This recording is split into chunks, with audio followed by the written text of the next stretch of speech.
ರಾಜ್ಯ ಸರ್ಕಾರ ಜಾರಿಗೆ ತರಲು ಹೊರಟಿರುವ ಜಾತಿ ಗಣತಿ ವರದಿ ಪತ್ರಿಕೆಗಳಲ್ಲಿ ಹಾಗೂ ಜಾಲತಾಣಗಳಲ್ಲಿ ಬಂದಿರುವ ಮಾಹಿತಿಯಂತೆ ಗೌಂಡರ್ ಸಮುದಾಯದ ಸಂಖ್ಯೆ ಕಡಿಮೆ ಎಂದು ತೋರಿಸಲಾಗಿದೆ. ಈ ವರದಿಯನ್ನ ಜಾರಿಗೊಳಿಸದೆ ಮತ್ತೊಮ್ಮೆ ಮರುಗಣತಿಯಾಗಬೇಕು ಎಂದು ಕರುನಾಡು ರಾಜ್ಯ ವನ್ನಿಯರ್ ಮಹಾಸಭಾದ ಜಿಲ್ಲಾ ಘಟಕ ಒತ್ತಾಯಿಸಿದೆ.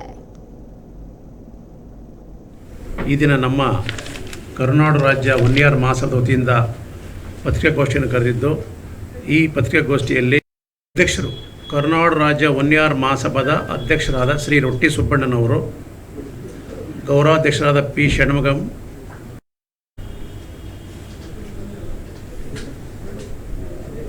ಕಾರ್ಯದರ್ಶಿಗಳಾದ ವಿ ಮುರುಗೇಶ್.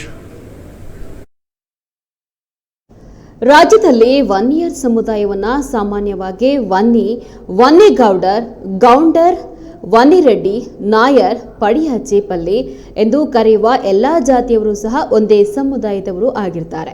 ಸರ್ಕಾರ ಮಂಡಿಸ್ತಾ ಇರುವ ಜಾತಿ ಗಣತಿ ವರದಿಯಲ್ಲಿ ಗೌಂಡರ್ ಎಂಬುವರು 1,03,125 ವನ್ನಿಯರ್ ಕುಲ ಕ್ಷತ್ರಿಯದವರು, ಇನ್ನು 33,516ರಷ್ಟು ಜನಸಂಖ್ಯೆ ಎಂದು ತೋರಿಸಲಾಗಿದ್ದು, ಆದರೆ ರಾಜ್ಯದಲ್ಲಿ ನಮ್ಮ ಸಮುದಾಯದವರು ಕನಿಷ್ಠ 25ರಿಂದ 30 ಲಕ್ಷದಷ್ಟು ಇದ್ದಾರೆ ಎಂದು ಮಹಾಸಭಾದ ಜಿಲ್ಲಾ ಸಂಘಟನಾ ಕಾರ್ಯದರ್ಶಿ ಚಕ್ರವರ್ತಿ ಎಂದು ಸುದ್ದಿಗೋಷ್ಠಿಯಲ್ಲಿ ತಿಳಿಸಿದರು. ಇನ್ನು ಗೌಂಡರ್ ಎಂಬ ಹೆಸರಿರುವ ಜಾತಿಯವರಿಗೆ 2A ಮೀಸಲಾತಿ ನೀಡುವಂತೆ ಜಾತಿ ಗಣತಿಯಲ್ಲಿ ಶಿಫಾರಸು ಮಾಡಲಾಗಿದೆ. ಆದ್ರಿಂದ ವನ್ನಿಯರ್ ಸಮುದಾಯಕ್ಕೆ ಸೇರಿದ ಎಲ್ಲರಿಗೂ ಒಂದೇ ತರಹದ 2A ಜಾತಿ ಪ್ರಮಾಣವನ್ನ ನೀಡಬೇಕು ಎಂದು ಮನವಿ ಮಾಡಿಕೊಂಡ ಅವರು ನಮ್ಮ ಸಮುದಾಯದ ಜನಸಂಖ್ಯೆಯನ್ನ ಪುನರ್ಗಣತಿ ಮಾಡಿ ಸಮುದಾಯಕ್ಕೆ ನ್ಯಾಯ ದೊರಕಿಸಬೇಕು ಎಂದು ಸರ್ಕಾರಕ್ಕೆ ಆಗ್ರಹಿಸಿದರು.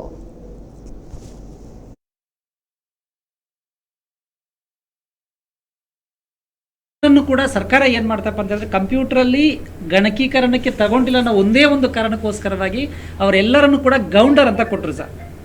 ಇನ್ನು ನಮಗೂ ಕೂಡ ಬೇರೆ, ನಾನು ಮೊದಲೇ ಹೇಳಿದಾಗೆ ನಮ್ಮಲ್ಲಿ ಮಾತಾಡ್ತಕ್ಕಂಥ ನಾಯಕರು ಇರಲಿಲ್ಲ, ಅದನ್ನು ನಮ್ಮ ಸಮಸ್ಯೆಯನ್ನು ತೋಡ್ಕೊಳ್ತಕ್ಕಂಥ ವ್ಯವಸ್ಥೆಗಳೇ ಇರಲಿಲ್ಲ ಆಗಿರ್ತಕ್ಕ ಎಲ್ಲರೂ ಕೂಡ ಅಂದರೆ ನಮ್ಮ ತಂದೆ ತಾಯಿಗಳು ಸರ್ಕಾರ ಕೊಟ್ಟಂತಹ ಗೌಂಡರ್ ಎಂತಕ್ಕಂಥ ಪ್ರಮಾಣ ಪತ್ರವನ್ನು ಇಟ್ಕೊಟ್ರು ಸರ್.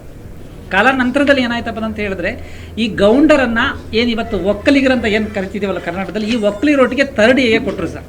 ಇದು ನಮಗೆ ಆಗಿರ್ತಕ್ಕಂಥ ಬಹುದೊಡ್ಡ ಅನ್ಯಾಯ ಸರ್. ವನ್ನಿಯ ಕುಲ ಎಂತಕ್ಕಂಥದ್ದು ಸರ್ಕಾರದ ಒಂದು ಜಾತಿ ಇದರ ಪ್ರಕಾರವಾಗಿ 2A ಬರುತ್ತೆ, ಗೌಂಡರ್ ಎಂತಕ್ಕಂಥದ್ದು 3rd A ಬರುತ್ತೆ ಸರ್. ಇದನ್ನು ನಾವು 2A ಮಾಡಬೇಕಂತಕ್ಕಂಥ ಕಾರಣಕ್ಕೋಸ್ಕರವಾಗಿ ನಮ್ಮ ನಾಯಕರುಗಳ ಸಮ್ಮುಖದಲ್ಲಿ ಬೇರೆ ಬೇರೆ ಸಂದರ್ಭದಲ್ಲಿ ಹೋರಾಟ ಮಾಡಿ ಏನು ಜಯಪ್ರಕಾಶ್ ಹೆಗಡೆ ಅವರ ಸಮ್ಮುಖದಲ್ಲಿ ನಾವು ನಮ್ಮ ನೋವನ್ನು ತೋಡ್ಕೊಂಡಾಗ ಹೌದು ಈ ಜನಾಂಗ ನಿಜವಾಗ್ಲೂ ಸೇರಬೇಕಾಗಿರ್ತಕ್ಕಂಥದ್ದು 2A ಅಂತಕ್ಕಂಥ ಒಂದು ಅಂಶವನ್ನು ಮಾಡಿರ್ತಕ್ಕಂಥ ಸರ್. ಇದಾದ ನಂತರವಾಗಿ ಏನು 2015ರಲ್ಲಿ ಜಾತಿ ಗಣತಿ ಅಂತ ಏನು ವಿಂಗಡಣೆ ಮಾಡಿದ್ದಾರೆ, ವಾಸ್ತವವಾಗಿ ನೋಡಿ ನಿಮ್ಮ ಕೈಯಲ್ಲಿ ನಾವು ಕೊಟ್ಟಿದ್ದೀವಿ. ನಮ್ಮ ಶಿವಮೊಗ್ಗ ಮತ್ತು ಚಿಕ್ಕಮಗಳೂರು ಜಿಲ್ಲೆಯಲ್ಲೇ ನಮ್ಮ ವನ್ನಿಯ ಕುಲಕ್ಕೆ ಸಂಬಂಧಪಟ್ಟಿರ್ತಕ್ಕಂಥ 75ರಿಂದ 85 ಸಾವಿರ ಜನಸಂಖ್ಯೆ ನಾವಿದ್ದೀವಿ ಸರ್. ಆದರೆ ಸರ್ಕಾರ ಒಟ್ಟಾರೆ ಕೊಟ್ಟಿರ್ತಕ್ಕಂಥದ್ದು 1,03,125 ಸರ್. ಇದು ಪತ್ರಿಕೆಯಲ್ಲಿ ಬಂದಿರತಕ್ಕಂಥ ಮಾಹಿತಿ ನಮಗೆ ಸಿಕ್ಕಿರ್ತಕ್ಕಂಥದ್ದು. ದಯಮಾಡಿ ತಾವೆಲ್ಲರೂ ಪತ್ರಿಕೆಯವರಿದ್ದೀವಿ ಸರ್. ಈಗ ನೋಡಿ, ನಾನು ಇವತ್ತು ಕೂಡ ಬೆಳಗ್ಗೆ ಕೂಡ ಪತ್ರಿಕೆಯಲ್ಲಿ ನೋಡ್ಕೊಂತ ಬಂದ ಏನು ಪ್ರಬಲವಾಗಿರ್ತಕ್ಕಂಥ ಜಾತಿಯವರಿಗೆ ಮುಖಾಂತರವಾಗಿ ನೀವು ತರಬೇಕಂತ ನಾನು ವಿನಂತಿ ಮಾಡ್ಕೊಳ್ತಾ ಇದ್ದೀನಿ ಸರ್.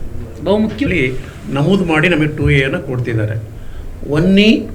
ವನ್ನಿಗೌಂಡರ್, ಗೌಂಡರ್, ಕಂದಾರ್, ಪಡಿಯಾಚಿ, ಪಲ್ಲಿ, ವನ್ನಿರೆಡ್ಡಿ, ನಾಯ್ಕರ್ ಈ ಎಲ್ಲ ಪದಗಳಿಂದ ಕರೆತಕ್ಕಂಥ ಜಾತಿ ಒಂದೇ. ಗೌಂಡರ್ ಅನ್ನೋದು ಒಂದು ಪಟ್ಟ. ಹಳ್ಳಿ ಒಳಗೆ ವಿಲೇಜ್ ಅಕೌಂಟೆಂಟ್ರುಗಳು ಮತ್ತು ಆಗಿನ ಗ್ರಾಮ ಲೆಕ್ಕಾಧಿಕಾರಿಗಳೆಲ್ಲ ಬಂದಾಗ ಒಟ್ಟು ಅವರು ನಾವು ಗೌಡ್ರು ಅಂತ ಹೇಳಿದ್ರೆ ಗೌಂಡರ್ ಆಗಿದೆ. ಅದನ್ನೇ ಈಗ ನಾವೆಲ್ಲರೂ ನಮ್ಮ ಚಕ್ರವರ್ತಿ ಹೇಳಿದಂಗೆ ಒಕ್ಕಲಿಗ ಗೌಡರಲ್ಲಿ ಸೇರಿಸಿ ಅದನ್ನು 3A ಕೊಡ್ತಿದ್ದಾರೆ. ಆದರೆ ವನ್ನಿಯಾರ್ ಅಂತ ಹೇಳಿ ಏನು ನಮೂದಾಗಿದೆ ಅವರೆಲ್ಲರಿಗೂ ಕೂಡ 2A ಸರ್ಟಿಫಿಕೇಟ್ ಕೊಡ್ತಿದ್ದಾರೆ. ಇದರ ಬಗ್ಗೆ ಕಾಂತರಾಜ್ ವರದಿ ಎಲ್ಲೂ ಕೂಡ ಅದು ಮೆನ್ಷನ್ ಆಗಿದೆ, ಶಿಫಾರಸ್ಸಾಗಿದೆ. ಗೌಂಡರು ಇವರು ವನ್ನಿಯಾರಿಗೆ ಸಂಬಂಧಪಟ್ಟವರು ಅವ್ರಿಗೆ ಕೊಡಬೇಕಂತ ಶಿಫಾರಸ್ಸಾಗಿದೆ. ಅದೇ ರೀತಿ ಜಯಪ್ರಕಾಶ್ ಹೆಗಡೆ ಅವರು ನಿಮಗೆಲ್ಲ ಗೊತ್ತಿರಂಗೆ ಹೊಳೆಹೊನ್ನೂರಿಗೆ ಬಂದಿದ್ದರು. ಕರ್ನಾಟಕ ರಾಜ್ಯ ಹಿಂದುಳಿದ ವರ್ಗದ ಆಯೋಗದ ಎಲ್ಲ ಅಧ್ಯಕ್ಷರು ಸದಸ್ಯರು ಹೊಳೆಹೊನ್ನೂರಿಗೆ ಬಂದು 2023ರಲ್ಲಿ ತರೀಕೆರೆಗೂ ಬಂದು